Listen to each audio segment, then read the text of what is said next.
अस्सलाम वालेकुम दोस्तों, मेरा नाम डॉक्टर इलियास गर है और आज की इस वीडियो में हम डिस्कस करने जा रहे हैं industrial applications of Le Chatelier's principle. Le Chatelier's principle को डिटेल में पढ़ने के बाद, अगर आपको याद हो इससे पहले वाले लेक्चर में हमने ली चैटलियर्स प्रिंसिपल को डिटेल में डिस्कस किया था।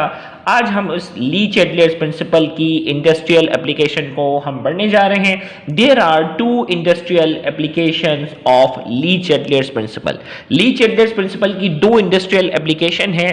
पेपर में ये सवाल कुछ इस तरीके से आता है, write any one industrial application of Le Chatelier's principle. तो फिर आपकी मर्जी है। दो ली चैटलियर्स की एप्लीकेशन है, एक हेबर्स प्रोसेस कहलाता है और दूसरा है कॉन्टैक्ट प्रोसेस। तो पेपर में बाज औकात सवाल आता है कि ली चैटलियर्स प्रिंसिपल की कोई एक इंडस्ट्रियल एप्लीकेशन लिखें, तो आपकी मर्जी होती है, दोनों में से कोई एक लिख सकते हैं। या पेपर में अक्सर जो है वो बाकायदा नाम लेकर कहा जाता है कि हेबर प्रोसेस को एक्सप्लेन करें, कॉन्टैक्ट प्रोसेस को क्या करें, एक्सप्लेन करें, तो फिर जो कहा जाएगा वो आपने लिखना होगा। तो आइए आज के इस लेक्चर को हम शुरू करते हैं, जिसका नाम है industrial application of Le Chatelier's principle. दो इंडस्ट्रियल एप्लीकेशन है, पहला है हेबर प्रोसेस और दूसरा है कॉन्टैक्ट प्रोसेस। तो इस लेक्चर को शुरू करने से पहले आपसे एक बार फिर रिक्वेस्ट करेंगे कि अगर आपने अब तक हमारे इस चैनल को सब्सक्राइब नहीं किया, जो कि सिंध बोर्ड टीचिंग के नाम से है, तो काइंडली आज ही आप हमारे इस चैनल को सब्सक्राइब करें और साथ ही साथ बेल आइकन को लाजमी क्लिक करें ताकि हमारी अपलोड करदा तमाम इंपॉर्टेंट वीडियोस की नोटिफिकेशन आपको रिसीव हो सके। तो आइए हम स्टार्ट करते हैं हेबर प्रोसेस। तो सबसे पहले हेबर प्रोसेस का हमें इंट्रोडक्शन लिखना होगा। This method is used for preparation of ammonia gas from nitrogen and hydrogen. Haber process जो है, ये मेथड जो है वो अमोनिया गैस की प्रिपरेशन के लिए इस्तेमाल होता है। याद रहे, अमोनिया गैस जो है वो नाइट्रोजन और हाइड्रोजन के मिलने के नतीजे में बनती है। It is volume decreasing reversible reaction and exothermic. याद रखिएगा, रिएक्शन आपको मालूम है दो किस्म के होते हैं, एक्सोथर्मिक और एंडोथर्मिक। और इसी तरीके से हमने volume increasing reaction, volume decreasing reaction, same volume reaction, ये तीन टाइप्स भी हमने ली चैटलियर में डिस्कस की थी। तो ये जो इक्वेशन आपके सामने है, नाइट्रोजन जो है वो हाइड्रोजन से कंबाइन हो रहा है और बन रहा है अमोनिया, और ये यहाँ डेल्टा एच की वैल्यू माइनस में है। इसका मतलब क्या है, ये एक्सोथर्मिक रिएक्शन है। अब जो है वो आपके ली चैटलियर प्रिंसिपल के कॉन्सेप्ट समझने के बाद मैं उम्मीद करता हूं कि इक्वेशन को देखकर ही आपको बहुत हद तक आइडिया हो चुका होगा कि भाई देखें, यहाँ 1 मोल और 3 मोल, 4 मोल है, यहाँ मोल कितने हो गए, 2। तो ये कौन सा रिएक्शन है, वॉल्यूम डिक्रीजिंग रिएक्शन, क्योंकि यहाँ रिएक्टेंट की तरफ 4 मोल हैं, अब हो गए हैं 2 मोल। तो जब भी, गौर से सुनिएगा, जब भी हमारे पास जो होता है वॉल्यूम डिक्रीजिंग रिएक्शन होता है, वॉल्यूम डिक्रीजिंग रिएक्शन होता है, उसमें हम प्रेशर क्या रखते हैं, हाई। प्रेशर क्या रखते हैं, हाई रखते हैं, ताकि रिएक्शन ज्यादा से ज्यादा फॉरवर्ड जाए और ज्यादा से ज्यादा प्रोडक्ट मिले। एक्सोथर्मिक रिएक्शन होता है, आपको मालूम है, उसमें हीट एनर्जी जो होती है वो रिलीज हो रही होती है। तो एक्सोथर्मिक रिएक्शन में हम टेम्परेचर कम रखते हैं ताकि रिएक्शन फॉरवर्ड जाए, क्योंकि ऑलरेडी हीट एनर्जी रिलीज हो रही है, तो हमें उस हीट एनर्जी को एब्जॉर्ब करना होता है, टेम्परेचर को कम रखना होता है। सेम इसी तरीके से रिएक्शन को, यानी प्रोडक्ट अगर हमें ज्यादा चाहिए होता है तो रिएक्टेंट की कंसंट्रेशन को हमें क्या रखना होता है, हाई रखना होता है। तो जिन्होंने ली चैटलियर प्रिंसिपल का हमारा लेक्चर जो है वो अटेंड किया हुआ है, तो उसको इक्वेशन देख के ही बहुत सी बातें मालूम होगी। तो आइए सबसे पहले अफेक्ट ऑफ कंसंट्रेशन की अगर हम बात करते हैं, effect of concentration of reactant की बात करेंगे। By increasing concentration of nitrogen and hydrogen reaction goes forward. Nitrogen और हाइड्रोजन की कंसंट्रेशन जितनी ज्यादा रखेंगे, रिएक्शन उतना फॉरवर्ड जाएगा और उतनी ज्यादा अमोनिया हम हासिल कर सकेंगे, which produce more amount of ammonia, जिसके नतीजे में अमोनिया ज्यादा बनेगी। Practically 1 volume of nitrogen is mixed with 3 volume of hydrogen and this produce large amount of ammonia। Practically इस इक्वेशन में क्या होता है कि अगर नाइट्रोजन का 1 वॉल्यूम होता है तो हाइड्रोजन का वॉल्यूम इसके मुकाबले में 3 गुना ज्यादा होता है, और दोनों के मिलने के नतीजे में अमोनिया ज्यादा से ज्यादा प्रोड्यूस होती है। तो ली चैटलियर में आपने पढ़ा था ना कि रिएक्टेंट की कंसंट्रेशन बढ़ाएंगे तो प्रोडक्ट ज्यादा से ज्यादा, रिएक्शन फॉरवर्ड जाएगा और प्रोडक्ट ज्यादा से ज्यादा बनेगा। अब जो ये वॉल्यूम डिक्रीजिंग रिएक्शन है, लिहाजा प्रेशर हमें क्या रखना होगा, हाई रखना होगा। तो अफेक्ट ऑफ प्रेशर की हमने बात की। This reaction is volume decreasing reaction. ये रिएक्शन जो है वो क्या है, वॉल्यूम डिक्रीजिंग रिएक्शन है। वॉल्यूम इसमें क्या हो रहा था, कम हो रहा था ना। That's why by increasing the pressure the reaction will go forward। Reaction जो होगा वो फॉरवर्ड जाएगा, which produce more amount of ammonia, जिसके नतीजे में अमोनिया ज्यादा से ज्यादा बनेगी। Practically pressure is kept at 400 atm to 1000 atm। This favors the formation of ammonia, जिसके नतीजे में अमोनिया बनती है। प्रैक्टिकली हमें प्रेशर 400 atm से लेकर 1000 atm तक रखना होता है ताकि अमोनिया ज्यादा से ज्यादा बन सके। अब हम बात करते हैं अफेक्ट ऑफ टेम्परेचर की। तो अफेक्ट ऑफ टेम्परेचर में हमने कहा कि ये एक्सोथर्मिक है और एक्सोथर्मिक रिएक्शन में अगर हमें फॉरवर्ड रिएक्शन अगर करवाना होता है तो टेम्परेचर कम रखना होता है, तो it is an exothermic reaction है।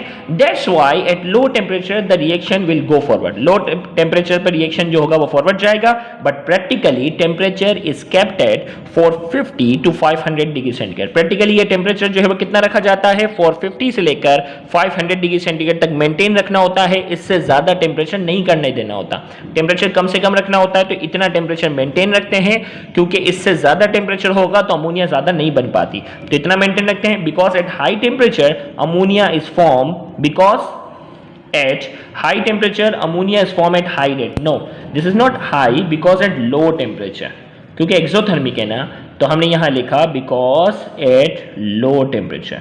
लो टेम्परेचर तक हमें इतना मेंटेन रखना है, इससे ज्यादा बढ़ने नहीं देना होता। तो लो टेम्परेचर पे क्या होता है, ammonia is form at high rate. फिर इसके बाद आ जाता है अफेक्ट ऑफ कैटलिस्ट। कैटलिस्ट यहाँ क्या होगा, small piece of iron are use as positive catalyst. इस रिएक्शन को फास्ट रखने के लिए स्मॉल पीसेस ऑफ आयरन का क्या करते हैं, इस्तेमाल करते हैं। फिर हमारे पास आ जाता है contact process.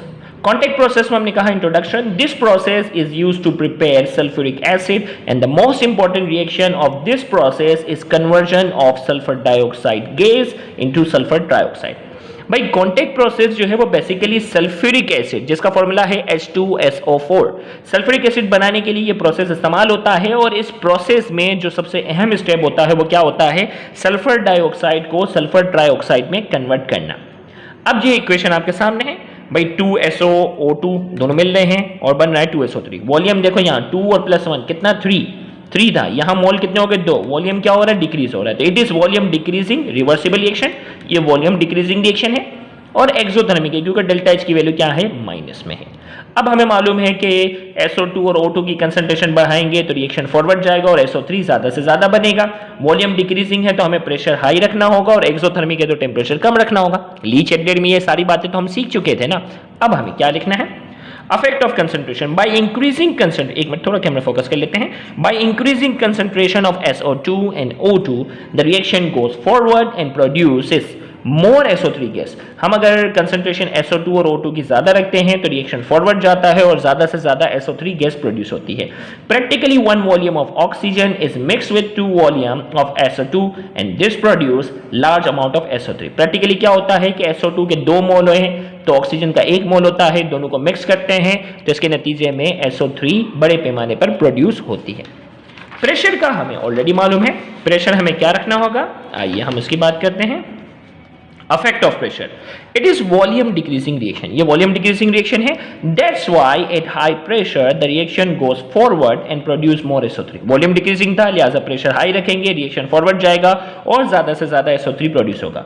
Practically pressure is kept at 1 atm because there is no large difference between volume of reactant and the volume of product. Practically जो है वो प्रेशर हमें कितना रखना होता है, 1 atm, और there is no large difference between volume of reactant and the volume of product. अब देखो 2 और 3 का फर्क है ना, रिएक्टेंट की साइड पे 3 मोल है, प्रोडक्ट की साइड पे 2 मोल थे ना। इक्वेशन अगर आप देखें तो इक्वेशन में क्या था, यहाँ 3 और यहाँ 2, तो ज्यादा डिफरेंस नहीं है। अगर बहुत ज्यादा, जैसे अमोनिया वाले में क्या था, बहुत ज्यादा डिफरेंस था, तो ज्यादा डिफरेंस में जितना ज्यादा प्रेशर होगा तो अफेक्ट ज्यादा होगा, तो बहुत ज्यादा वो नहीं है, लिहाजा हमें प्रेशर भी बहुत ज्यादा रखने की नीड नहीं है। तो हमने कहा because there is no large difference between the volume of reactant and the volume of product. बहुत ज्यादा डिफरेंस नहीं है, अगर रिएक्टेंट की साइड पे 3 मोल है तो प्रोडक्ट की साइड पे 2 है।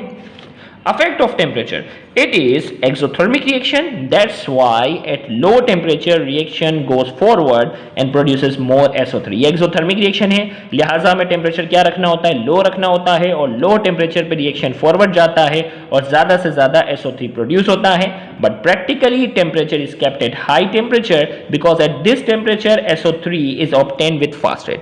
अब देखो कम हमें एक्सोथर्मिक है ना, अब एक्सोथर्मिक में हमें टेम्परेचर कम से कम रखना है। अब कम से कम भी हम कितना रख पाते हैं, हम 450 तक मेंटेन कर, क्योंकि इतनी ज्यादा हीट एनर्जी रिलीज हो रही होती है, इतनी ज्यादा हीट एनर्जी रिलीज होती है कि टेम्परेचर बहुत ज्यादा हो जाता है। तो बहुत कोशिशों के बाद भी जो टेम्परेचर होता है वो 450 डिग्री सेंटीग्रेड तक मेंटेन रखने में कामयाब हो सकते हैं because at this temperature SO3 is obtained with fast rate. इस टेम्परेचर पर SO3 बहुत ज्यादा तेज रफ्तार से प्रोड्यूस होता है।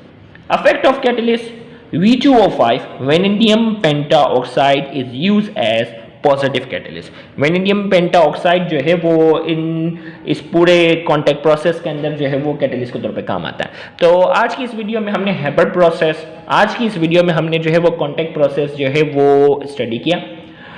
पेपर में दोनों में से एक ही सवाल आता है, आपने दोनों की तैयारी करनी है और जिस तरीके से यहाँ लिखा हुआ है एग्जैक्ट आप इस तरीके से लिख कर आएंगे तो इंशाल्लाह आपको पेपर में फुल मार्क्स मिलेंगे। Thank you very much. Allah Hafiz.